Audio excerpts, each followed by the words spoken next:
Number 2 जिसका नाम है micro organisms friend and four.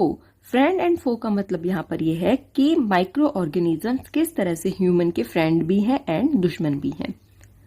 First है माइक्रो ऑर्गेनिजम्स क्या होते हैं? ऐसे ऑर्गेनिज्म जिनको हम अपनी नेकेड आई से नहीं देख सकते, जिन्हें सिर्फ माइक्रोस्कोप से ही देख सकते हैं, उन ऑर्गेनिजम्स को बोलते हैं माइक्रो ऑर्गेनिज्म। माइक्रो ऑर्गेनिजम्स के एग्जाम्पल हैं bacteria, protozoa, algae and fungi. Micro organisms को मेनली 4 कैटेगरीज में डिवाइड किया गया है, जो है bacteria, fungi, protozoa and algae. देखो, जो वायरसेस होते हैं वो भी माइक्रोस्कोपिक ही होते हैं, मतलब उन्हें भी माइक्रोस्कोप से ही देखा जा सकता है, नेकेड आई से नहीं देख सकते, लेकिन फिर भी वो जो अदर माइक्रो ऑर्गेनिजम्स हैं उनसे डिफरेंट होते हैं। यहाँ पर ये स्ट्रक्चर है माइक्रो ऑर्गेनिजम्स की। बैक्टीरिया दिखने में ऐसे होते हैं, क्लेमाइडोमोनाज। क्लेमाइडोमोनाज एक एल्गी ही होती है, उसकी स्ट्रक्चर ये है स्पाइरोगायरा। स्पाइरोगायरा भी एल्गी होती है, उसकी स्ट्रक्चर ऐसी होती है। ये है अमीबा। अमीबा प्रोटोजोआ की कैटेगरी में आता है। पैरामीशियम भी प्रोटोजोआ की कैटेगरी में आता है। देखो, ये है ब्रेड मोल्ड। जो रोटी या ब्रेड के ऊपर आपने देखा होगा, अगर वो कुछ दिन तक रखी रहती है तो उसके ऊपर ग्रीन ग्रीन व्हाइट व्हाइट सी एक कॉटन लाइक स्ट्रक्चर अपीयर होती है, उसे बोलते हैं ब्रेड मोल्ड। ठीक है, जब हम माइक्रोस्कोप में देखते हैं उसे तो वो देखने में ऐसी लगती है। जो ब्रेड मोल्ड है वो भी फंजाई होती है। ये है एस्परजिलस की स्ट्रक्चर। एस्परजिलस दिखने में ऐसी होती है, एस्परजिलस भी फंजाई है। ये स्ट्रक्चर्स है वायरसेस की। अब हम पढ़ेंगे where do microorganisms live.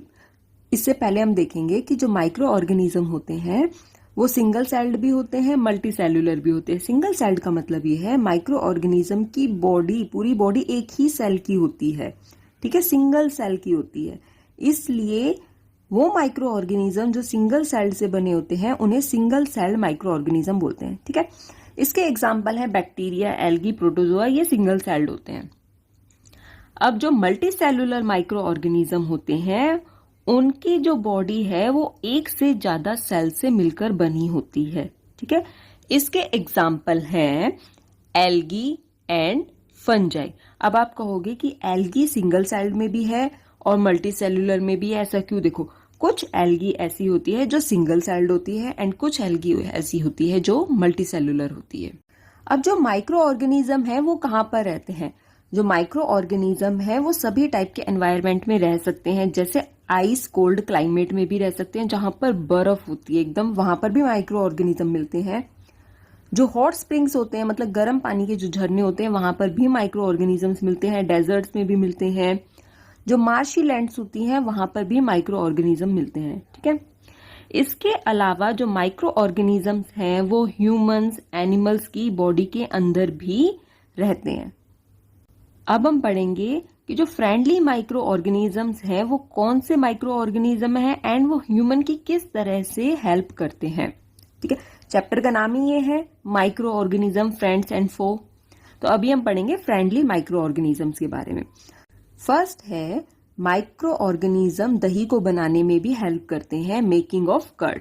ठीक है, एक बैक्टीरिया होता है जिसका नाम है लैक्टोबैसिलस। ये बहुत ही इंपॉर्टेंट बैक्टीरिया होता है क्योंकि दही को बनाने में ये बहुत ज्यादा हेल्पफुल होता है और दही के अंदर लैक्टोबैसिलस बैक्टीरिया बहुत ज्यादा अमाउंट में प्रेजेंट होता है। ठीक है, अब जो मिल्क होता है, मिल्क के अंदर आपने देखा होगा जब आपकी मदर दही बनाती है तो मिल्क के अंदर थोड़ा सा कर्ड ऐड करती है, यानी कि दही ऐड करती है। अब दही में पहले से ही लैक्टोबैसिलस है। ठीक है, लैक्टोबैसिलस बैक्टीरिया है। अब मिल्क में जाने पर ये लैक्टोबैसिलस बैक्टीरिया क्या करेगा? बहुत जल्दी मल्टीप्लाई करेगा, मतलब अपनी पॉपुलेशन को इंक्रीज कर देगा। उसके कुछ टाइम बाद आप देखोगे कि जो पूरा मिल्क है वो दही में कन्वर्ट हो जाता है। ठीक है, इस तरह से लैक्टोबैसिलस बैक्टीरिया हेल्प करता है मिल्क से दही को बनाने में। सेकंड है जो माइक्रो ऑर्गेनिज्म है वो ब्रेड को बनाने में भी हेल्प करते हैं। हम सभी ने ब्रेड खाई है, देखने में सभी को पता होगा कि ब्रेड कैसी होती है। देखो, होता क्या है, एक फंजाई होती है जिसका नाम है यीस्ट। यीस्ट हेल्प करता है ब्रेड को बनाने के लिए। जैसे कर्ड बनाने में हेल्प कौन करता था? Lactobacillus bacteria. वैसे ही ब्रेड बनाने में यीस्ट यानी कि फंजाई हेल्प करती है ब्रेड बनाने में। ठीक है, अब होता क्या है, देखो, वाटर लिया, वाटर के अंदर शुगर ऐड की, शुगर इस सॉल्यूशन के अंदर यीस्ट ऐड कर दी। ठीक है, यीस्ट क्या है? फंजाई है। अब यीस्ट का खाना क्या है, फूड क्या है, शुगर है। जैसे ही यीस्ट को एक प्रॉपर एनवायरनमेंट मिला, मतलब शुगर प्लस वाटर मिला, तो यीस्ट ने मल्टीप्लाई करना स्टार्ट कर दिया, रिप्रोड्यूस करना स्टार्ट कर दिया again and again, again and again. तो उसकी वजह से क्या होगा, इसकी पॉपुलेशन बहुत ज्यादा इंक्रीज हो जाएगी। ठीक है, अब जो यहाँ पर ये जो सॉल्यूशन था, ठीक है, इसको ऐड कर दिया आटे के अंदर। ठीक है, क्योंकि ब्रेड किससे बनती है, आटे की बनी होती है, आटे के अंदर ऐड कर दिया और एक डो बना लिया।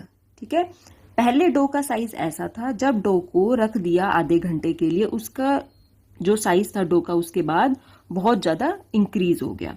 वो जो डो का साइज इंक्रीज हुआ वो इसलिए हुआ क्योंकि इस डो के अंदर कार्बन डाइऑक्साइड गैस के बबल्स बन गए। ठीक है, जब आप ब्रेड खाते हो आप देखते हो कि ब्रेड